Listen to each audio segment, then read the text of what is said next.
Political theory, Hindi में कहते हैं राजनीतिक सिद्धांत।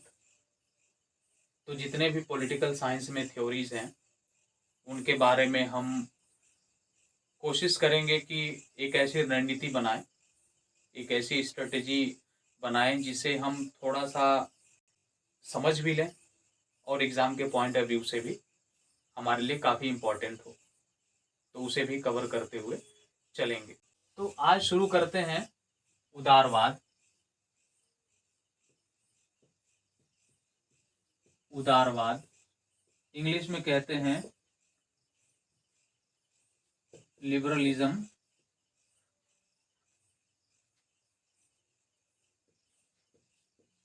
मुख्य बिंदु,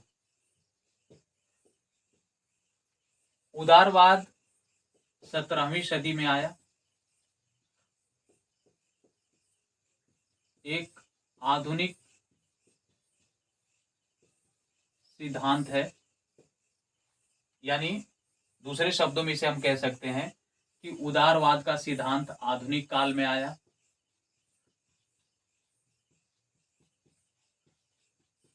आधुनिक काल में आया। और तीसरी बात है सबसे बड़ी कि इसकी उत्पत्ति जो है यूरोप में हुई। 17वीं सदी में आधुनिक काल में यूरोप में इसकी शुरुआत हुई। आधुनिक काल के ठीक पहले मध्य युग था, और मध्य युग में क्या था?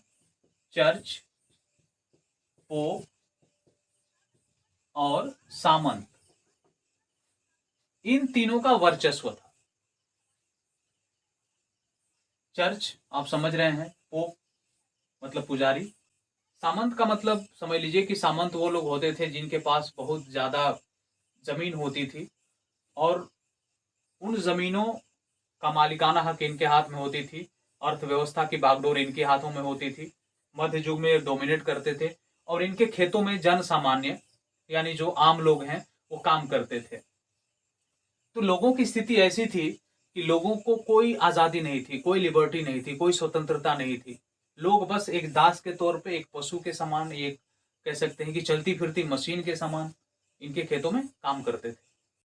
इसी बीच क्या हुआ, इसको मैं हटा देता हूं। धीरे धीरे सामाजिक परिवर्तन हो रहे थे, पुनर्जागरण काल आया।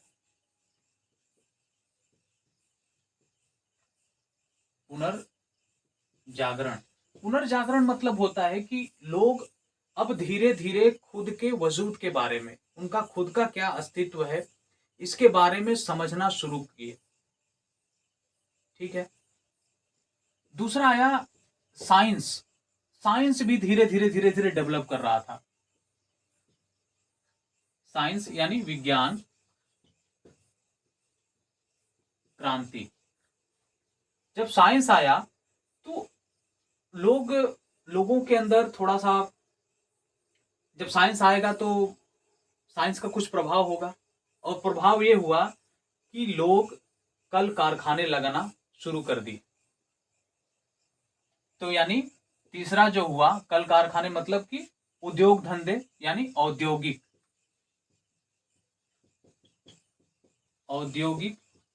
क्रांति। ठीक है। पुनर्जागरण, लोग अपने वजूद के बारे में समझने लगे। विज्ञान आया तो लोग थोड़े तार्किक हुए, तो इस वजह से लोगों का विवेक बढ़ा तो विज्ञान के वजह से ही उद्योग धंधे लगने लगे, यानी औद्योगिक क्रांति आ गई। और जब साइंस आएगा, इतनी नई नई चीजें आएंगी समाज में, तो व्यक्ति क्या होगा? धर्म, यानी मध्य युग में धर्म की हमने बात की, चर्च मतलब कि धर्म का प्रतिनिधि। तो धर्म के बारे में लोगों की जो छोटी सोच थी, बंधी हुई सोच थी, रूढ़िवादी सोच थी, अब थोड़ा ब्रॉड होने लगी, है ना। इसे हम कहते हैं धर्म सुधार आंदोलन। यानी धर्म के बारे में जो रूढ़ियां थी, जो कुरीतियां थी, उसे धीरे धीरे व्यक्ति तार्किक हुआ, उसे समझने लगा और धर्म में सुधार होने लगा।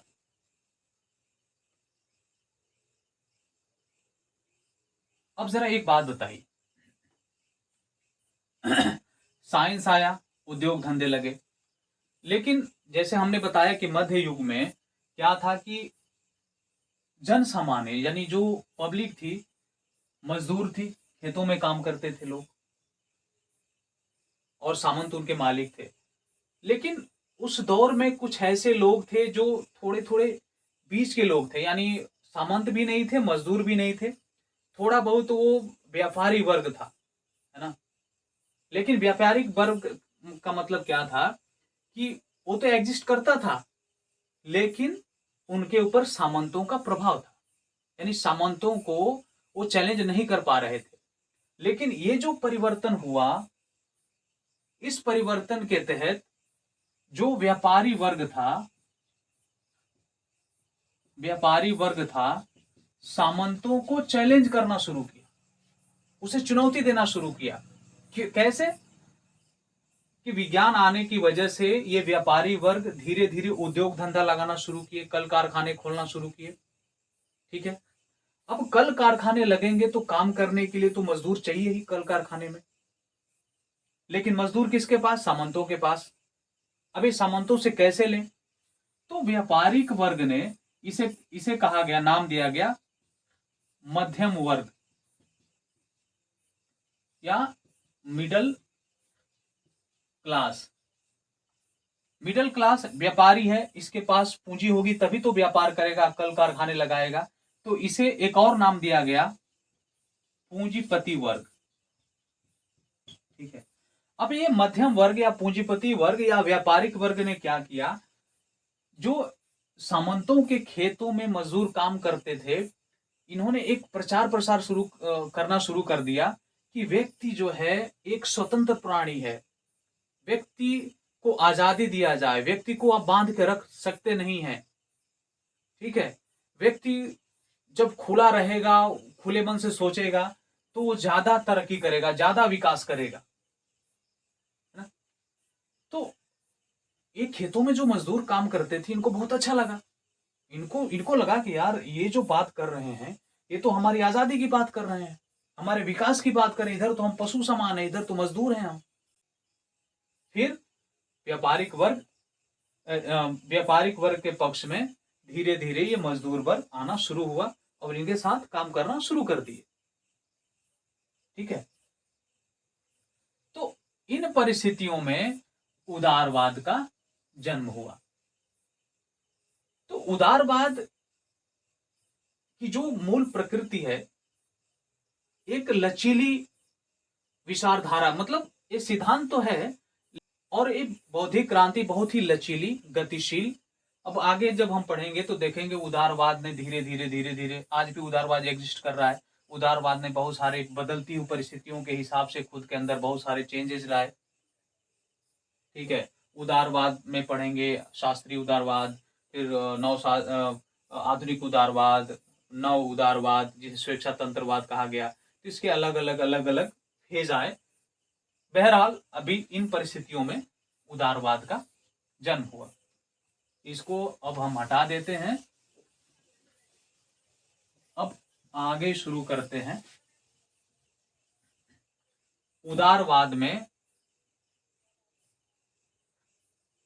व्यक्ति कैसा है, यानी उदारवाद में बात तो किया गया व्यक्ति स्वतंत्र है, स्वतंत्र प्राणी है, विकास करेगा, जब स्वतंत्र रहेगा तभी।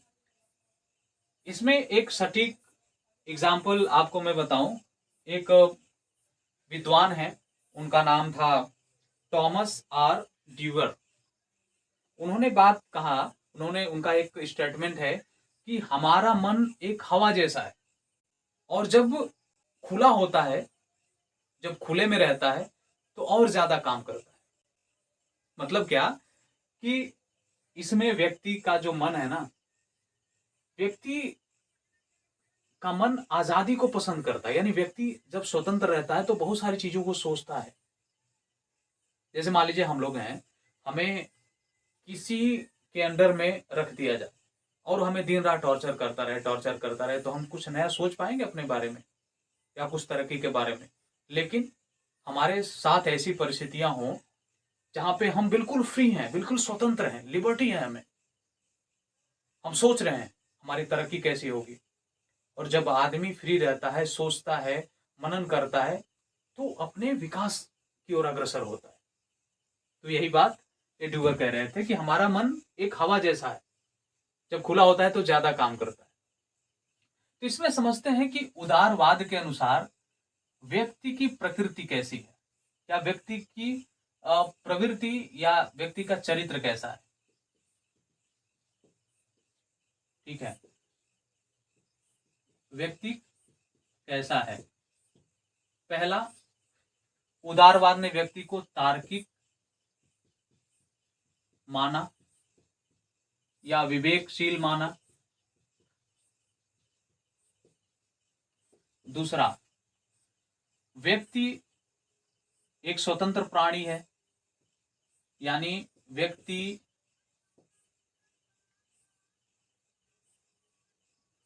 स्वतंत्रता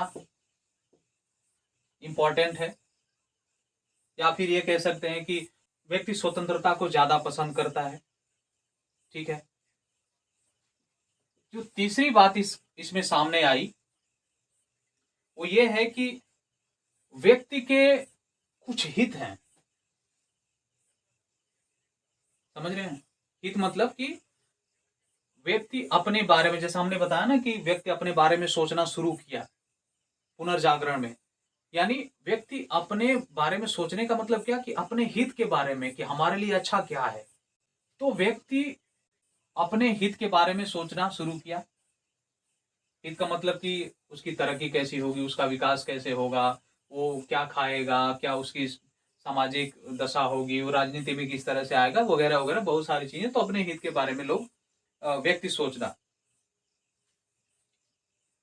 लेकिन चूंकि व्यक्ति समाज में रहता है, तो क्या व्यक्ति का हित और समाज में जो अन्य लोग रहते हैं उनके भी तो हित हैं, तो क्या दोनों में क्लैश है, होगा कि नहीं होगा। तो उदारवाद ये मानता है कि व्यक्ति के व्यक्तिगत हित और सामाजिक हित,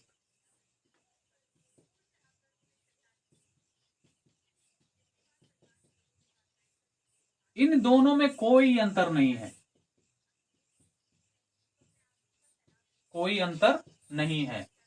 उदारवाद के अनुसार व्यक्ति का व्यक्तिगत हित और व्यक्ति का सामाजिक हित, दोनों में कोई अंतर नहीं है, क्योंकि व्यक्ति अपने हित के बारे में सोचता है, सारे व्यक्ति अपने अपने हित के बारे में सोचता है, यानी समाज का हित हो गया। और जब समाज का हित हो गया तो समाज इन परिस्थितियों में तरक्की करेगा, विकास करेगा।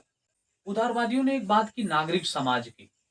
नागरिक समाज मतलब क्या कि व्यक्ति जब विवेकशील होगा, तार्किक होगा, समझना शुरू करेगा, तो वो एक समाज बनाएगा, नागरिक समाज जिसे कहा जाएगा, और इस नागरिक समाज में व्यक्ति रहेगा। पांचवी चीज क्या है कि उदारवाद ये मांग करता है कि व्यक्ति के ऊपर या व्यक्ति के सोच पर कोई भी प्रतिबंध नहीं होना चाहिए, यानी व्यक्ति के ऊपर प्रतिबंधों का अभाव। उदारवाद ये मानता है कि व्यक्ति एक स्वतंत्र प्राणी है, उसे किसी भी प्रकार का प्रतिबंध उसके ऊपर नहीं होना चाहिए, उसके सोचने पर कोई प्रतिबंध नहीं होनी चाहिए, उसे बोलने पर कोई प्रतिबंध नहीं होना चाहिए। और छठवीं जो सबसे बड़ी बात आई वो है बाजार आधारित समाज।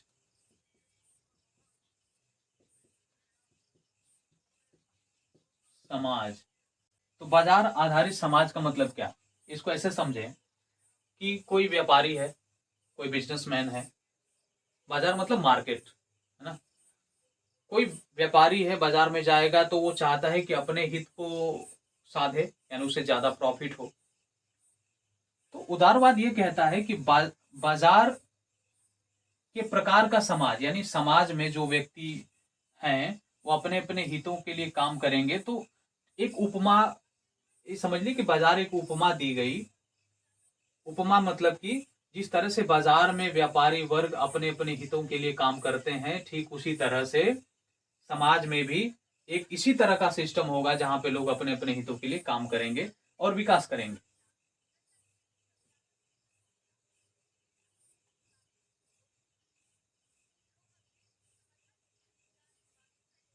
तो ये हो गया व्यक्ति की विशेषता या व्यक्ति के चरित्र के बारे में उदारवाद जो मानता है, यानी व्यक्ति तार्किक है, विवेकशील है, स्वतंत्रता पसंद करता है, व्यक्तिगत और सामाजिक हित में व्यक्ति अंतर नहीं करता है। ठीक है, बाजार आधारित समाज होगा जिसमें व्यक्ति तरक्की करेगा। मुख्य मुख्य बातें हैं। अब बारी आती है कि उदारवाद के कितने फेज आए। उदारवाद में जो सबसे पहला चरण आया वो था शास्त्रीय उदारवाद या क्लासिकल लिबरलिज्म। शास्त्रीय मतलब आप समझ सकते हैं कि पुरातन, यानी उदारवाद के शुरुआत का सबसे पहला चरण, इसे शास्त्रीय कहा जाता है। शास्त्रीय मतलब ये मत समझना कि कुछ ऐसे क्लासिकल टाइप कुछ इंस्ट्रूमेंट बजा रहे थे ना, शास्त्रीय गीत, शास्त्रीय नृत्य। शास्त्रीय मतलब आप ये समझ लीजिए कि जो सबसे पहले पुराने जमाने में आया और उसका कहीं ना कहीं अंश आज तक है, तो इसे शास्त्रीय नाम दिया जाता है। तो खैर यहां पर है कि शास्त्रीय पूरा सबसे पहले आया। अब शास्त्रीय उदारवादियों में जो मुख्य रूप से सामने आए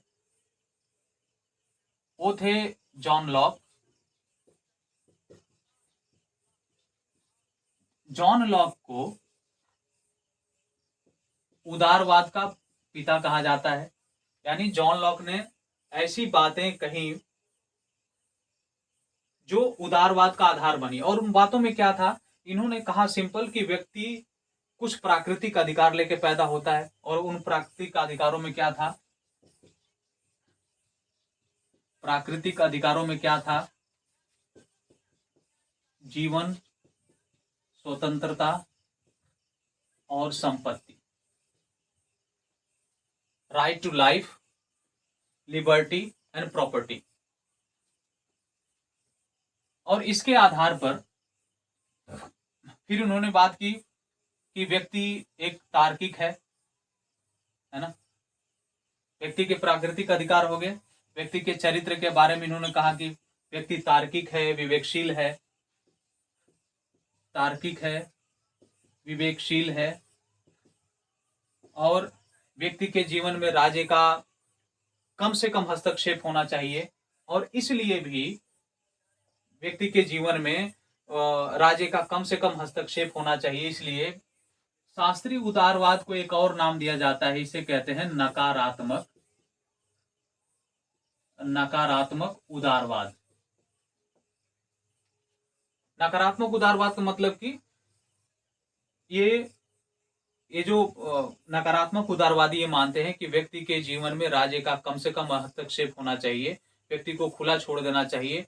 तो कम से कम मतलब कि कुछ तो होना चाहिए। अब वो कुछ क्या है, इन्होंने कहा कि व्यक्ति को सिर्फ सुरक्षा मुहैया राज कराएगा। सुरक्षा मतलब क्या, आंतरिक राज्य के अंदर लॉ एंड ऑर्डर बना के रखेगा और विदेशी आक्रमण से सुरक्षा करके रखेगा, बाकी व्यक्ति खुद कर लेगा, व्यक्ति को खुला छोड़ दो, इस तरह की बात करता है। तो जॉन लॉक ने तार्किक विवेकशील माना। तो इस आधार पर क्योंकि जॉन लॉक ने जो बातें बोली थी वो उदारवाद का जो चरित्र है उससे मिलता जुलता था, तो इसलिए जॉन लॉक को फादर ऑफ लिबरलिज्म कहा जाता है। उसके बाद आए एडम स्मिथ। एडम स्मिथ जो थे बेसिकली एक अर्थशास्त्री थे। इन्होंने आर्थिक पहलू पर उदारवाद को परिभाषित किया। इन्होंने कहा कि व्यक्ति को खुला छोड़ दो, आर्थिक हितों पर राज्य का कोई प्रतिबंध नहीं होना चाहिए, आर्थिक मामलों में राज्य का कोई भी हस्तक्षेप नहीं होना चाहिए। शास्त्रीय उदारवाद में आप बेंथम को भी ले सकते हैं, जेरेमी बेंथम, हर्बर्ट स्पेंसर, मतलब Jeremy Bentham Herbert Spencer, John Locke, Adam Smith. तो इस तरह से शास्त्रीय उदारवाद के बारे में हमने पढ़ा। अब इसकी आलोचना जान लेते हैं। शास्त्रीय उदारवाद को किन आधारों पर क्रिटिसाइज किया गया या इसकी आलोचना हुई। सबसे पहली बात तो यह है कि यह कहता है कि व्यक्ति को खुला छोड़ दो, अपना विकास खुद कर लेगा।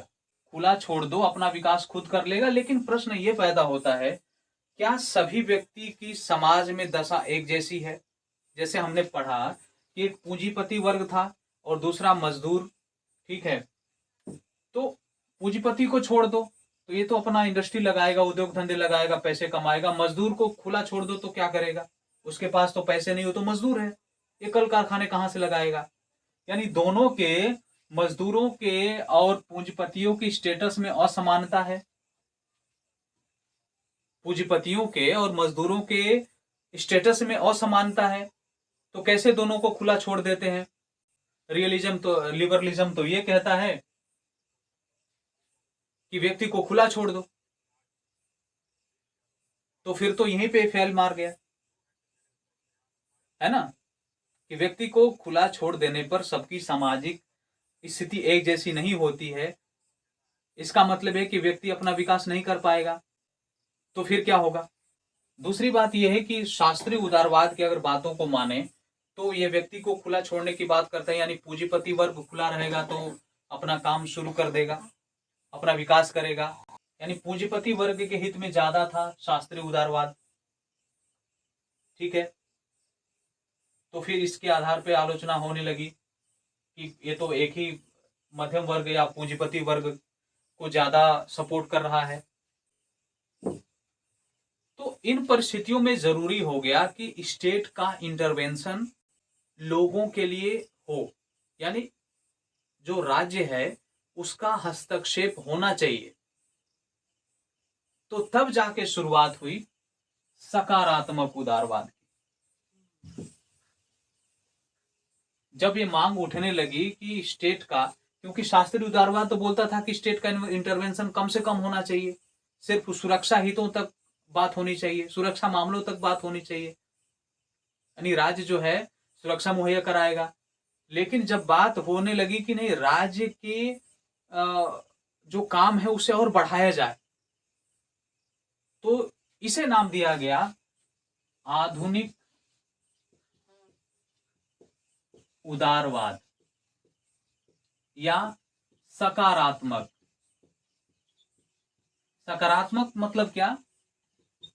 कि ये राज्य के कामों को समाज में और ज्यादा बढ़ा दिया, या राज्य का अधिकार और ज्यादा इंक्रीज कर दिया समाज में या लोगों के लिए, इसलिए कहा गया सकारात्मक उदारवाद। अब इस सकारात्मक उदारवाद में आपको मिलेंगे H.J. लास्की,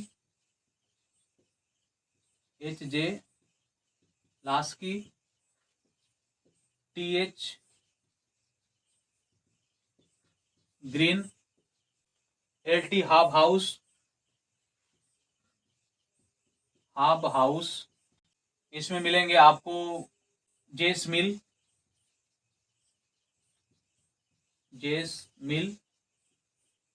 ये मुख्य तौर पर आपको विद्वान मिलेंगे जो सकारात्मक उदारवाद को सपोर्ट करते हैं। तो नेक्स्ट जब हम पढ़ेंगे तो उसके बाद अब सकारात्मक उदारवाद के बारे में पढ़ेंगे। तो आज के लिए बस इतना ही। धन्यवाद।